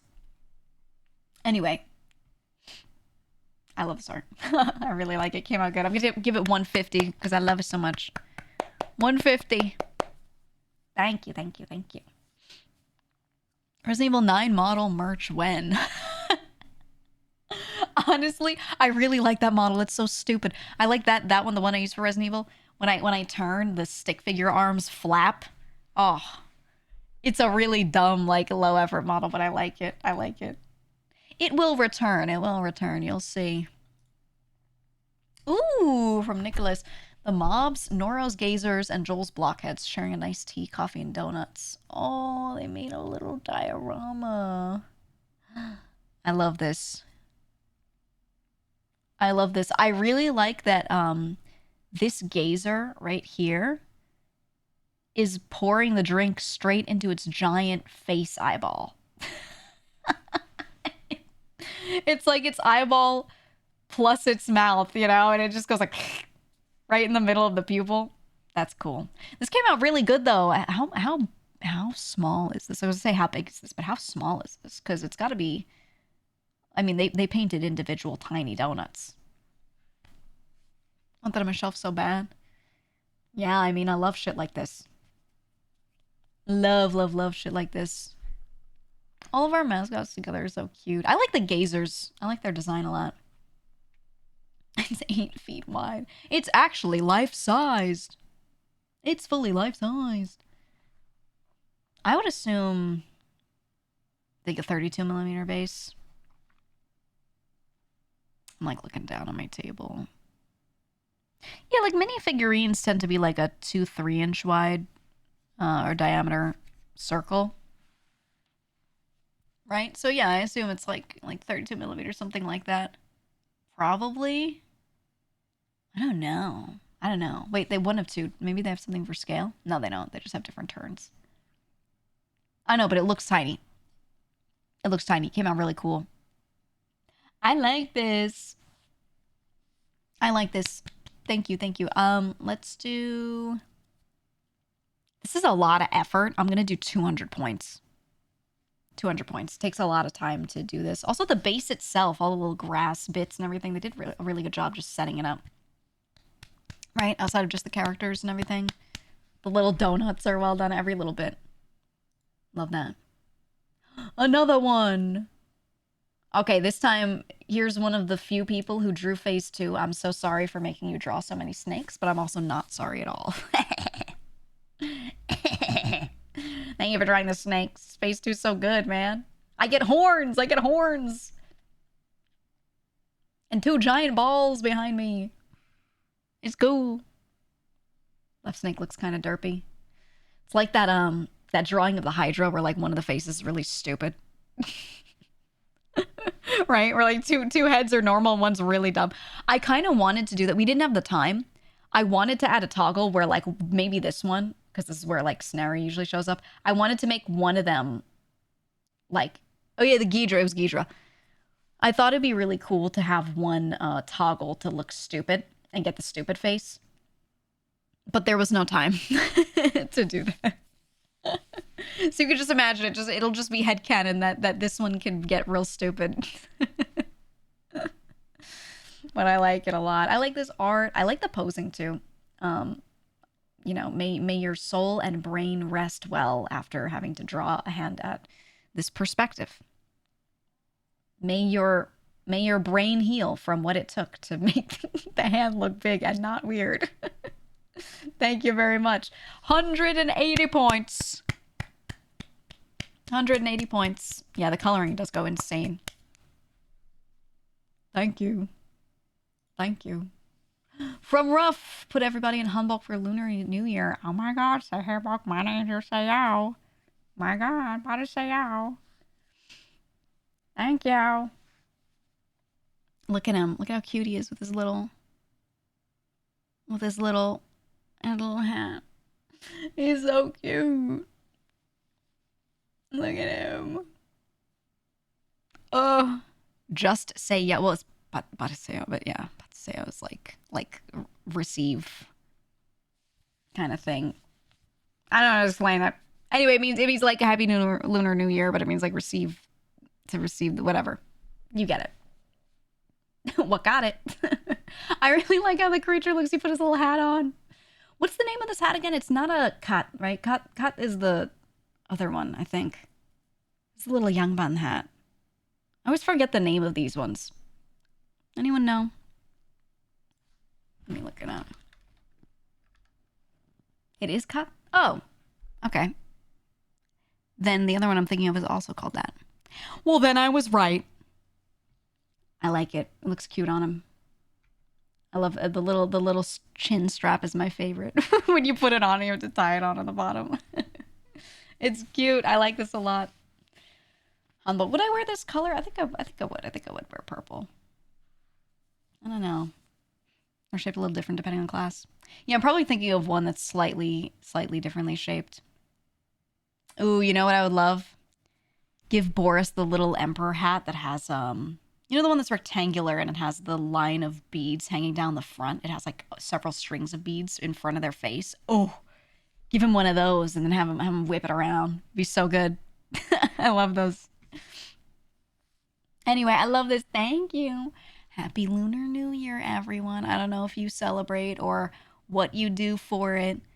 But eat 5,000 songpyeon or whatever you gotta do and have a great time. Have a great time. Quick, if you have any thoughts on it, favorite flavor for mooncakes, go. Favorite mooncake flavor, go. I will be choosing lotus seed. Never had one. Well, eat one. Moon flavor, red bean, durian, brave, wilk, green. Yeah, most people saying red bean. That's usually the choice for most people. Black sesame is an option. Matcha mint. Guys should try lotus seed. I don't really like lotus root that much. I mean, it just kind of tastes like nothing, but when they make it's like a paste out of lotus seed, it's really good. It's my favorite. Only ever had red bean. You should, if you ever can. I mean, I guess this depends on where you are or where you're from, but if you can ever go to a place that has a lot of different varieties, try the lotus seed ones. Those are always my favorite. Seed flavored things usually so mild. It is mild, but then it takes on, they add spices and things to it, and it takes on that flavor more than anything, kind of with like the underlying flavor of the lotus seed, and it's really nice. You read those fancy ass Hong Kong trendy mooncakes that have the custard filling? Yeah. There's a lot. There are a lot of options I've seen over the years where they've really like just tried new shit. They've just tried new shit. Like every year they try new shit. And it's honestly fun to see like what they're doing. Sometimes it doesn't hit though. Some of the flavors they try for mooncakes are like, let it stay a trend and die a trend sometimes. Tastes one with the yellow center and I like it, but I don't remember the flavor. If it's yellow, a lot of the time it's custardy, egg yolky kind of stuff. You don't like the pork floss ones? Okay, yeah, I like pork floss, but I don't like it in a mooncake or anything, or like in a bun. Because it's dry. It's dry. I want to eat it like chips, like on its own. I don't want to eat it in a thing like that. I don't really see the pork floss ones too often, though. But they're a little... It depends on who makes them, but I find them really dry. Anyway, I like lotus seed. I love this art, though. I love this art. Happy Lunar New Year. Let's do... I'm going to do 180. 180 points. Thank you. W. Pork floss has always gone in congee or porridge for me. Yeah. You don't have to say congee / porridge. You're safe here. You can just say congee. Let me make that clear. This is a safe space. You can just type congee and you don't have to say porridge. It's okay. You're gonna be okay. Next. Monsters. Smashy. Caption. Don't mess with the boss. I like how you gave him moobs. You gave Boris moobs, dude. Why'd you give Boris moobs? He's a slim, beautiful boy. He looks good, though. He does look good. He is a little piggy. He's a little piggy boy. He is. Smashy, I hate your art style so much. I'm going to give this 120 points. I hate it. 120 points. It's very good. I actually really like the background, which is, it's funny because when you watch like cliche dramas from any Asian country, let me make this clear, not any specific one, any Asian country, they always have boss of company shows up and they always have the most elaborate thing behind them. Whether it be a full traditional painting or it's like some sort of bonsai tree plus rocks plus diorama, whatever, encased in resin that's behind them. They always have like the craziest backdrops. And I look at that and go, man, that shit must have cost like $50,000. Yeah, dragons. Right. Full gold wall piece. Yep. Always. It is aura. But I love that shit. I like this. I actually really like the little desk Boris. I want to do a little Boris figurine. I'm gonna do a tiny Boris. But I kind of want to do almost like a bobblehead, but the hips move too, like a hula girl. You know the hula girl. People don't have them nowadays, do they? The ones that people would always put on their dashboards, and she would like move around as you drive. I want one of those, but it's Boris. Or kind of like the little Raccoon City raccoon mascot in Resident Evil 9. They had the little toy of him, right? One of those.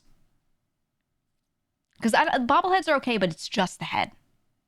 I need the whole body to move, right? I need it to have the head and the hip joint as well. So it moves like a little Z, you know, flipping back and forth. I need that. Hula Boris.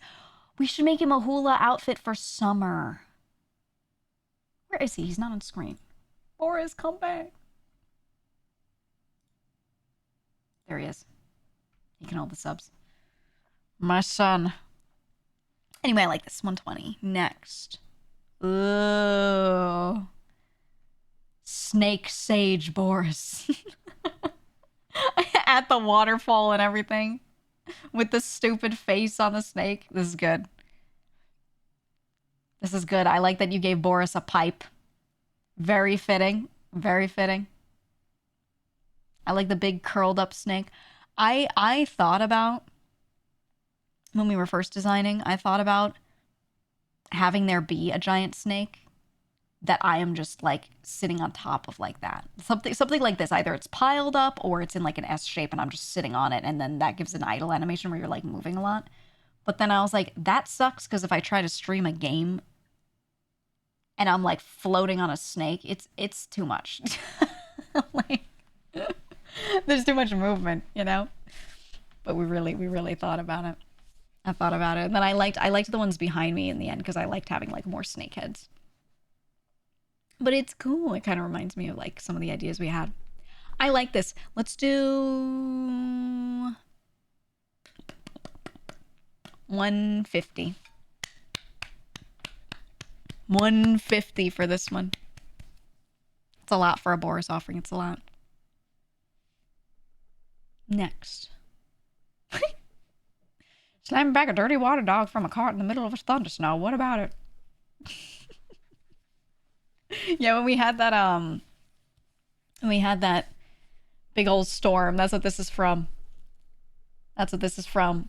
All the people that sell food in carts and everything will not be stopped.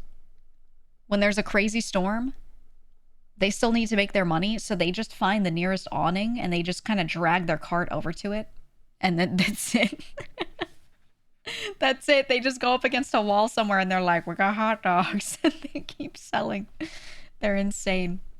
But especially when a lot of restaurants were closed or didn't have power or anything like that, these are the people that are sitting there while people are shoveling snow in the morning feeding people. So I love the hot dog carts, man. And I like dirty water dogs. Okay, it's my favorite. For reference, because people were like, what does that mean? It's just a boiled hot dog. It's not just a boiled hot dog usually. They also flavor the water, which is why it's called a dirty water dog. It's not just because it's hot dog water because it has hot dog juice in it. It's hot dogs thrown into water, and then they often put some spices in the water too. So while the hot dog's boiling in there, it gets a little flavor as well. And it's just light. It's a little bit. It doesn't like, permeate the hot dog so much that it just tastes like that. But that's what makes it an actual like dirty water dog, is they spice the water. They flavor the water. That's what it's all about. Chicken broth. I wouldn't do chicken broth. That's kind of overkill. That's overkill. Glizzy water did not freeze. Well, you got a propane tank and you're running flames under it. So, yeah. Yeah, it doesn't freeze. My relative said during the storm that food carts were set up at their Snowden apartment building and put out a sign saying, if the grocers won't sell, we will. Yeah. Yeah, all the street food sellers are very opportunistic in a good way. So when restaurants are by and large closed, they are just out there. Or a lot of them go into the subway. So if you're a big cart seller, you probably can't get that down into the subway. But there are also a lot of people that make food and put it in like canasta tacos, right? Where they put it in a little basket. It's like a lady who just makes tacos at home in the morning. and she gets a basket and she fills it with a little blue tarp and she just puts layers of fuck ton of tacos in there and then she wraps it up and goes and sells them somewhere. Those types of street vendors that are usually illegal, they will post up during storms in like the subway stations a lot. My people's food. Tacos de canasta is my favorite, dude. There's this one lady, especially, you know, with the canasta tacos, they usually put broth in there, right? Like juices from the meat that they cooked for the tacos. They often take them and they dump some of the liquid in too. So there's one lady that I would go to all the time and I would be like, can I get one of the ones from like the bottom? Because usually they dig out like one side. And I'd be like, can I get some of the ones from the bottom? I want the juice. And she knew me. She would see me all the time. She'd be like, yes. And she'd grab one from the bottom for me. Because I'm like, I want that shit wet. You know? Bulbasaur, let's get this place humid. That's me. I'm like, give me that wet taco. You know? And she would go and grab at the bottom and then barely get this taco out of the juice for me. Oh, so good. So good. Yeah, the tamale lady with the chest, the ice chest. Yup. And that's what happens during storms. You get a lot of those people that just will show up and show out, you know, like they don't give up, man. Doesn't matter if there's thunder, snow. That cart is going to find a little place to be, a little corner, an alleyway, and it's going to be there, you know? Just like the elote guy, yeah. You need a good elotero on the sidewalk. You need it. So good. So good. Let's get this place humid. Such a good line. That screenshot always makes me laugh. Fucking Bulbasaur just going, let's get this place humid. Oh, my favorite is people quote retweeting and going, I'm always saying this. I'm always saying this. Oh, it's so good. Anyway, I love Boris here with the long tongs. I love this shit. It's so good. I'm gonna give you a solid 110. We'll do 110 for this one. But I love this one. I'm just trying to adjust for how much I gave the others. So good. Dap Me Up Bot 2.0. Finally had the time to work on this project. STL files are in the link below. I have spoken many a time about how what I want at a convention, forget the live signing, forget any of that shit. I want a Dap Me Up bot. Let's see it. Oh my god.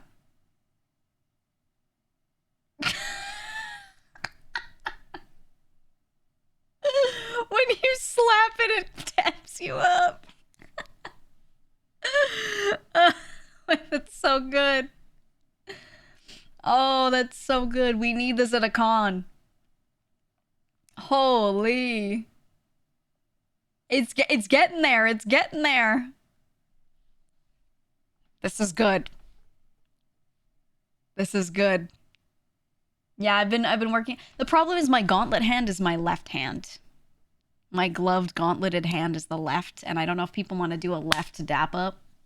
So I'm okay with it being the right hand. But I like this. I like this a lot. I like this a lot. Okay. This is beautiful. Kiwi, I'm going to give you a solid 150. Right out the gate. And you may resubmit later if you do a 3.0, a 2.5, or whatever.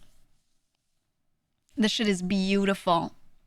Beautiful. And we got the STL files, so maybe we could do this. Gotta love a geegoid in STEM. I want to do a census of you guys sometime soon. I was thinking about that. I want to do a census. We gotta see how many of you are actually in STEM versus how many are just like, you know, liking to talk about it, but then you work in something else. I think there's a good number. We'll see though. We'll see. But I've been working on I've been working on the questions. I've been working on the questions because I want to do census. Geega engineer skin mod for Dome Keeper. Oh.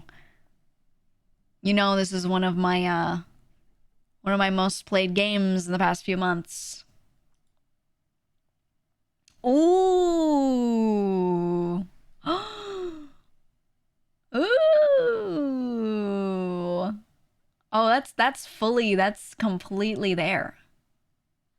You could open that shit right now and play it. Holy. Holy. Yeah, fully animated. That's a lot of effort.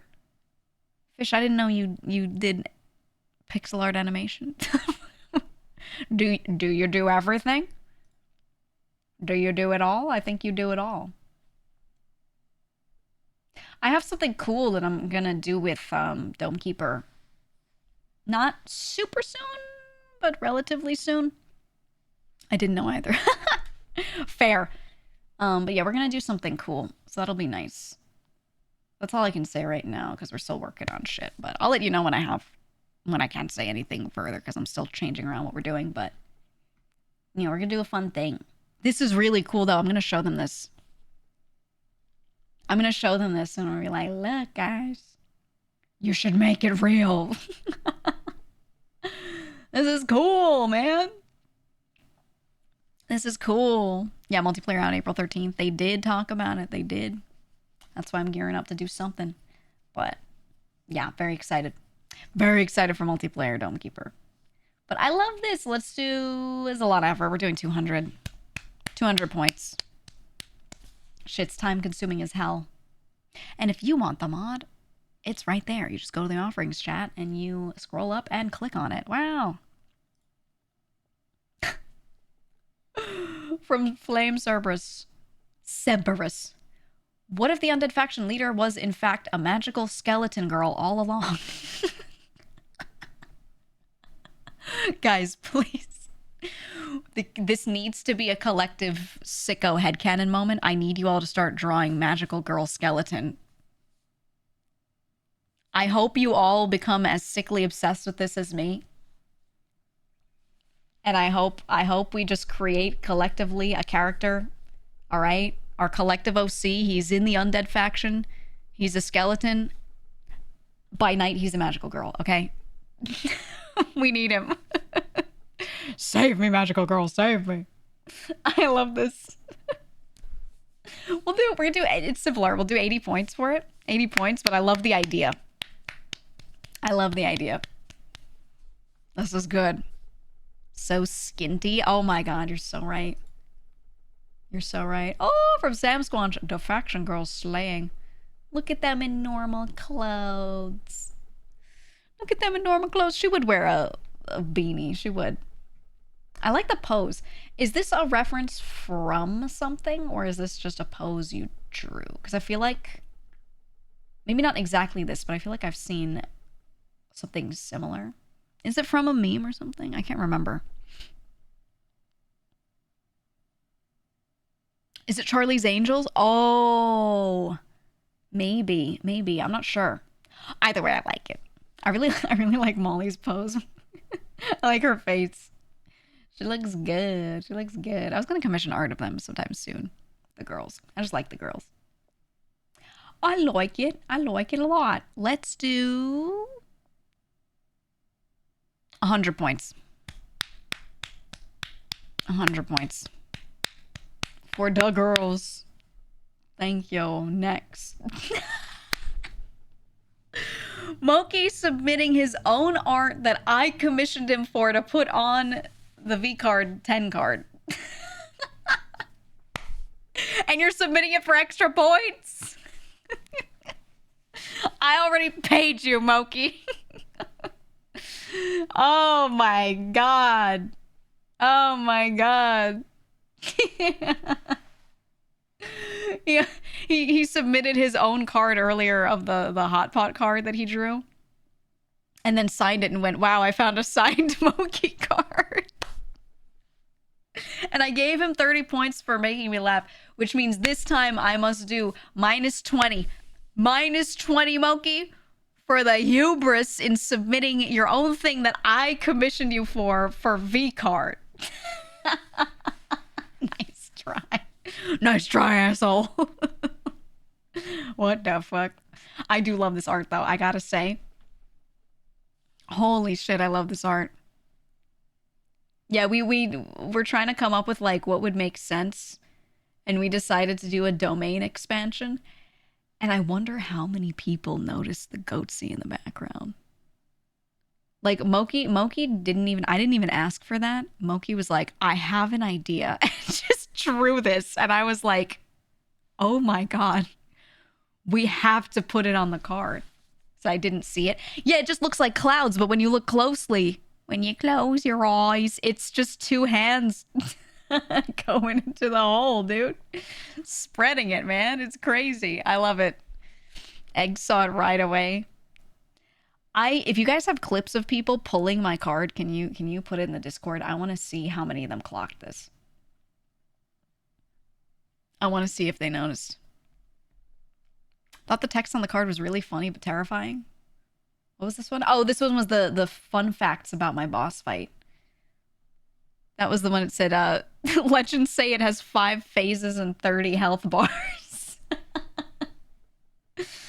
Oh, it's good. I love this art, though. It came out really good. Thanks, Smokey. Are those fun facts canon? Yes, because I wrote them. Yes, they are. Yes, they are. Anyway, minus points. Haha. Oh, the flashbang. Hold on. Hold on. Making sure you can read it. Geega Corp is real. It's him saying, do we actually have to work now? I like it. They all look so upset and surprised that there's actually a company. They don't want to work. This is me. This is actually me. I love this, man. I love this. This is funny. Let's do 120. 120 points. Thank you, Ruff. Thank you. I love that. Can I clarify, though? Because people keep referencing Geega Corp, which is a cute name. It has its own name. It's called SponsorBot. And it's not a talent management company. It's not an agency. And it's not an org. It's not any of those things. It's a software platform, okay? I just want to... People keep referencing it as like my org or something, and I'm like, no, it's not that. It's not that. That's the last thing I want to run. It's not that. When on Geega Corp, because I don't want it to just be about me. I'm not even making it for me. I already had my own stuff set up to be able to do everything it does, and I could have kept it to myself. It's for everyone else. So yeah, I didn't want to name it after me. It also felt like a lot of hubris. So yeah. Yep. Even if you're memeing, don't meme that it's an agency or management company or org, because genuinely people online fully misunderstand potentially. So it's not like the biggest deal to me on the personal level, but it actually like makes business hard when people think that it's something that it isn't, even though I've clearly said what it is a billion times. So just for you guys, if you see anyone being like something Geega's like org or agency or blah blah blah or whatever, please put on your actually glasses and be like, it's not any of those. It's not an agency. It's not an org. It's not a talent management company. They don't own any talents, all that kind of stuff. Which is true. We're not an agency, so people don't like sign to us like that and align with us or something. It's just a service. You know what I mean? It's just a service, if that makes sense. People still don't know the difference between agent and manager. I know. I genuinely don't comment on a lot of conversations about that stuff because I would have to re-explain what all the terms mean every time. And I'm like, you know what? I'm good. I'm good. It doesn't really pertain. It doesn't matter to anyone who's not actually working in that industry. So, it's whatever. Yeah, everyone wildly misinterprets everything. Yeah, it's not an org, it's not an agency, it's not a talent management company, it's a software platform. And it is a service that people can use if they want. Okay? And if a sponsor goes through us and then wants to sponsor a talent, It's on both of those sides to decide what they want to do, and we're not like hand selecting every little thing or something because they're signed with us. It's not that. No, I mean, no, I think jokingly calling Geega Corp is not the problem, Ruff. That's not the issue. It's just more so when people then say, oh yeah, it's her, and then, word that doesn't fit what the company is. That's more so the thing that I want to make sure is just clear to you guys. But we service indie VTubers. We service agencies. You know what I mean? So I think service and software platform are good terms to use when you're trying to explain it to people. It's just a service, if that makes sense. That's probably the easiest word to use to boil it down. The best way I can explain it, you know how you use Gmail? There you go. Right? It's just an online tool you use. And I would not say, oh, it's this, but for sponsors. It's this, but for creators. I would not say that either, because then that creates a lot of images in people's heads that aren't correct either. So I would say don't do that, because I've seen people saying, oh, it's like this, but for sponsors or blah, blah, blah, and they're all wrong. Like, even if there might be like one similarity that they're pointing out, it's not a good comparison. But it's a service. There you go. If anyone asks. But yeah, I give you permission to put on your actually glasses if you see people out in the wild calling it something or being like, oh, I wonder if this person's joining this thing. You don't join it. It's not like you don't sign to us like in a org. It's not that. Nah, I mean. But yeah, no, calling it Geega Corp is not the problem. Don't worry about that. But I would use the name, because then people don't even know the real name sometimes. I would call it Sponsor Bot. You know? You know what I mean? No, I'm just saying. Anyway, I love this art.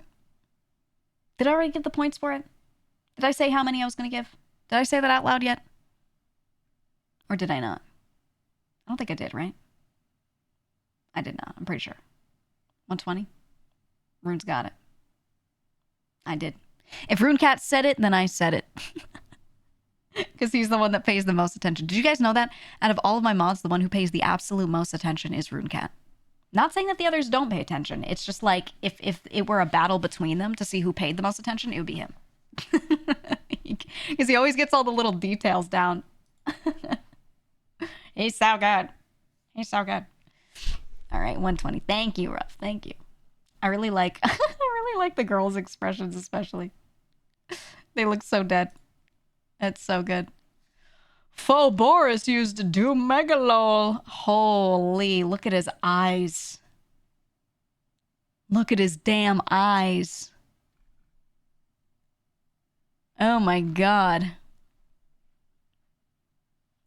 Oh my god. How horrifying. Jesus Christ, how horrifying. I love it. I actually really want a Pokemon trainer outfit for my chibi model or for my main model. I don't know. I really want something that's like Pokemon coded, but I don't know if that gets into the territory of the Pokemon company being like, you know? So I need to figure out if I can make it similar or if I need to make it more legally distinct or not, you know? Because I don't know if they're gonna be like, nah. Because I think getting art drawn of that is totally fine. But what if I get a model and then make merch or something? Or just one of those, right? Sports Day fit. Sports Day. Yeah. I don't think I could call it a Pokemon outfit. I'd have to be like, Monster Trainer. Monster Trainer. You know what I mean? I gotta figure it out. Or I'll simply go to the Pokemon company and say, hey, let me do this. I don't think it's that easy. But I love the idea. Anyway, I love this art. I love Pokemon. I've been having so much fun playing Pokopia. Holy fuck. Game is so good. I'm surprised by how good it is. Not that I didn't think it would be good, knowing who was working on it. It's a Koei Tecmo game, okay? It's the DQ Builders team.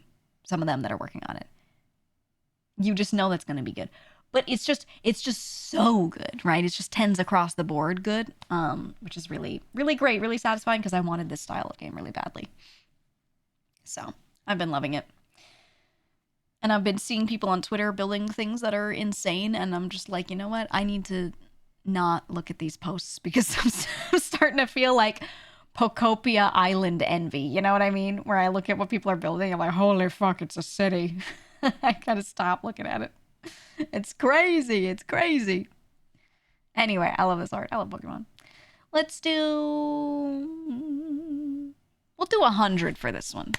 We'll do 100 since it's very gecko forward. Pocopia. It's so good. Ooh, from Static. You mentioned a faction mob generator, and I remembered I had some doodles from like 3 years ago when I had a similar idea, so I went and found them and then made a mock-up. Cute. Here, let me... so you can see that. Cute. We used to have, I don't know if any of you were here early enough for this. I used to have, I made 3 different graphics that were like an ID card for you, and each one was a background and a thing for like each faction. And when you joined the Discord, you had to fill out an ID card and post it. And it was, you just put your username. It has basic stats and stuff. And then you would write like one thing about yourself, just any one thing about yourself as a little description. And then it had an area for an image. So if you wanted to draw like a little mob Sona, you could, or you could use any of the PNGs we already had, right? That shit was fun. I like that. It wasn't very scalable, which is why I dialed that back. I was like, this is a lot to ask of people. We have so many people joining, and having to verify that everyone filled out their ID card was like not feasible. But I would love maybe one, maybe it's not mandatory, but like a little generator or something. That'd be so cute. That would be so cute. I like that.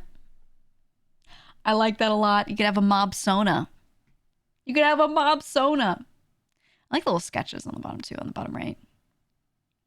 I don't know. My idea with it was like, I like when people have one little cohesive mascot, but I liked the idea of giving you guys a lot of little different ones, because when you're supposed to like identify with it, because it's supposed to represent the community, I like the idea of them having more variation, right? And just having more different ones.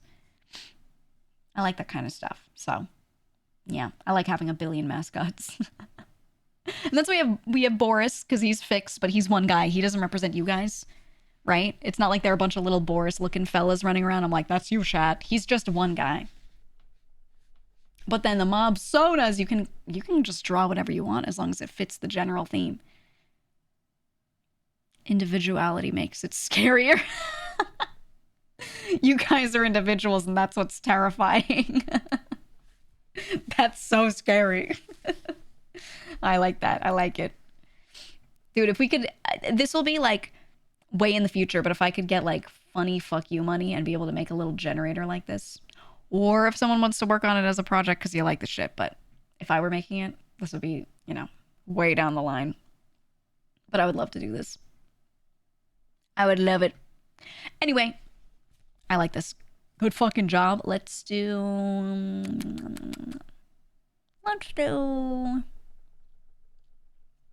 How about 150 points? 150 points. Thank you, Verse. Thank you. Appreciate it. I like, as you said, maybe like also a chibi style for all, or not just Gen 2. That's why I make the different gens too. Some people are like, yeah, I just want to be a little fucking slime. And someone else is like, I want to be a pig lizard, you know, or whatever. The different gens have different vibes. That's what the monster girls are for too. The girlies have something, you know? I like it. Oh, and that was the last one. Okay, then we're all caught up. Very nice. Thank you, everyone, if you submitted. Thank you if you didn't submit, but you are just taking part in viewing and applauding people. I love when people have their little projects and shit. I love it. Okay, we're going to play Slay the Spire 2. I really want to try new character Necrobinder. I tried out the Regent, who I really like. I really like. Oh, I'm changing my category. Slaying the Spire 2. Done. Okay, there we go. I really like the region, but I want to try Necrobinder because I haven't gotten to try him at all yet. So yeah, we're going to do that. We're going to do that. Sword maxing. Yeah, I really liked, I had one deck at one point that was a lot of block cards. And having him just throw out a block card, build up his shit every time, right? Every time he was able to build up some power on his sword and then just like unleash it all at once at the end. It was so good. All right, BGM off.